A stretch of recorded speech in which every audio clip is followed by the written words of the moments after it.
Hello and welcome to Frontrunner Motorsport. I need to learn to keep my mouth closed. Just last week I said this winter has been nearly completely devoid of any interesting motorsport news. And since then, Gunther Steiner has been chucked out of Haas, Andretti have been screwed over by the ruling classes of a political tyranny, and now the biggest, craziest news of all, Josh Cook will be racing for Speedworks Toyota in the BTCC in 2024. I'm sure you're all as shocked as I am. No, of course I'm talking about Sir Lewis Hamilton and the very real possibility that he could be a Ferrari driver in 2025. Something that has been teased for years. But is it a good idea for both Ferrari and Lewis Hamilton? Where does it leave Mercedes? And what does it mean for Formula 1? Let me answer all of those questions for you now. So make sure you subscribe, and with that, let's jump into the video. I feel like rumours of Lewis Hamilton joining Ferrari have been around almost as long as he's been in Formula 1. But through it all, he has been a Mercedes boy. Over 300 races with the German brand's engine behind him, and with the exception of GP2, his association with Mercedes goes back to 2004. So a sudden jump to Ferrari so late in his career is a real shock. I don't know if this is in relation to him winning an 8th world title. Maybe he thinks it's his best chance, that Mercedes can no longer provide the platform for him to mount a title challenge. When the 2024 Formula 1 season starts, Lewis Hamilton won't have won a motor race for 818 days.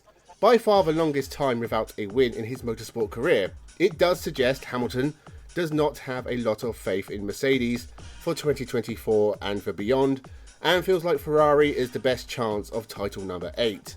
A bit of a gamble when you think Ferrari haven't won a Drivers' Championship since Kimi Raikkonen in 2007, a year Hamilton will remember well, as it was he that lost to Kimi Raikkonen. So it's been 16 years, and Lewis thinks he is going to be the one to break the streak. In that time, Ferrari have been up and down, but always in the top 4 of the constructors, apart from the woeful 2020 campaign.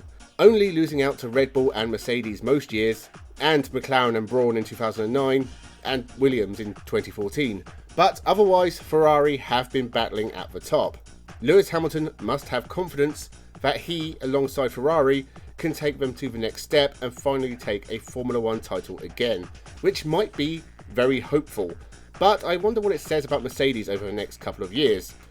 As I mentioned, Hamilton has a 2-decade history with Mercedes. A divorce must have taken a lot of thought and time, and probably money, to convince him Ferrari was the best place for his future. So how bad are Mercedes right now? Is this a sign that Lewis Hamilton has little hope for the 2024 car? Hard to say. It'll be an awkward year for Lewis Hamilton. It's never easy to drive for a team you know you're leaving. Given Hamilton's history with Mercedes, I doubt they'll do anything to screw him over. But in terms of development, that has to lean to George Russell. You can't develop a car towards a driver who isn't going to be there 1 year later. George Russell will be leading the team in 2025, so it makes sense he gets to make more decisions in terms of development for the future. I wonder how Toto Wolff is feeling, given he clearly has a very close relationship with Lewis. I kind of wonder if he might jump ship as well. It makes sense for Ferrari. Behind the scenes, they have been a mess for years, and someone like Toto Wolff, who has overseen a successful decade of domination with Mercedes, and the driver who won the championship, is a hell of a deal if they could pull it off.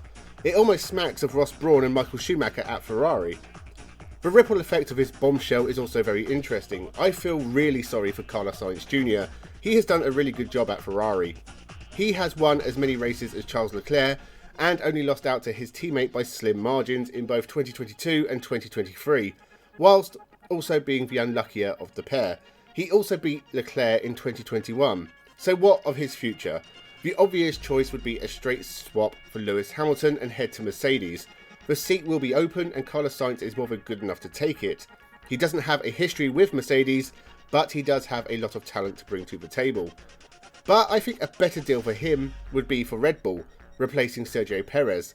2024 will be Sergio's 14th season in Formula 1, and let's be honest, he has faced criticism for some of his weaker performances. It's not hard to imagine Red Bull looking at Carlos Sainz as an upgrade. A driver who was formerly in the Red Bull fold, no less. And he's younger than Perez, but still experienced.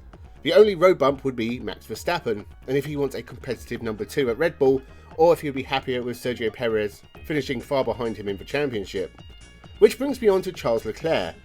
The Monegasque driver has been part of the Ferrari team since 2016 and has risen to being a decent driver, but in his 6 years of Formula 1, he has won 5 races and only finished in the top 3 of the championship once, compared to Lewis Hamilton, who has over 100 wins and has finished in the top 3 11 times. Will Charles Leclerc be happy to play second fiddle to Hamilton?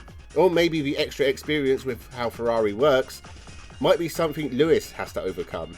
Charles Leclerc won't be an easy teammate to beat, someone who is much younger and desperate for championship glory versus the old-timer who has a long legacy of success and wants one final piece of glory. It's a salivating proposition for Formula 1. As for who will replace Lewis Hamilton at Mercedes, possibly Sainz if they want the easy option, but we also have a decent young gun in Danish star Frederik Vesti, who finished second in Formula 2 last year. If they wanted an older driver to go alongside George Russell, well, they've been linked with Pierre Gasly in the past, and he is definitely a driver that deserves his day in the sun. As an outside bet, they could bring someone like Stoffel van Dorn or Pascal Wehrlein over from Formula E. Both have had links with Mercedes in the past. For the future, they have Andrea Kimi Antonelli, but he's a few years away from being ready for Formula 1, and I don't think it benefits to rush him. They could even give him the George Russell treatment and send him to Williams for a couple of years, before giving him a seat at the main Mercedes table. They could even be really boring and get Valtteri Bottas to come back, but they really shouldn't. In summary, I think this is a very intriguing move for Lewis Hamilton to make, but far too late in his career. He should have joined Ferrari earlier. I don't think he has enough left in him to make them World Championship material, not based on the performances from the last couple of years. But British drivers have done well for Ferrari in the past, from Nigel Mansell in 1989 and 1990 to Peter Collins and Mike Hawthorn back in the 1950s. British drivers have had plenty of success with the Scuderia. The last British driver to race for Ferrari was Eddie Irvine back in 1999, and even he took wins and challenged for the 1999 championship before joining Jaguar and killing his career. Whilst I think it is a bad idea on paper for Lewis Hamilton, it is something interesting to keep an eye on in 2025, especially as I have mentioned the 2024 grid is identical to 2023, and this is as big a shake-up Formula 1 could possibly have. Over the course of 2024, we will see what other changes this will lead to for 2025. So make sure you subscribe to the channel so you don't miss any of the updates as they roll in. Leave your thoughts down below. Thank you very much for watching and have a good one.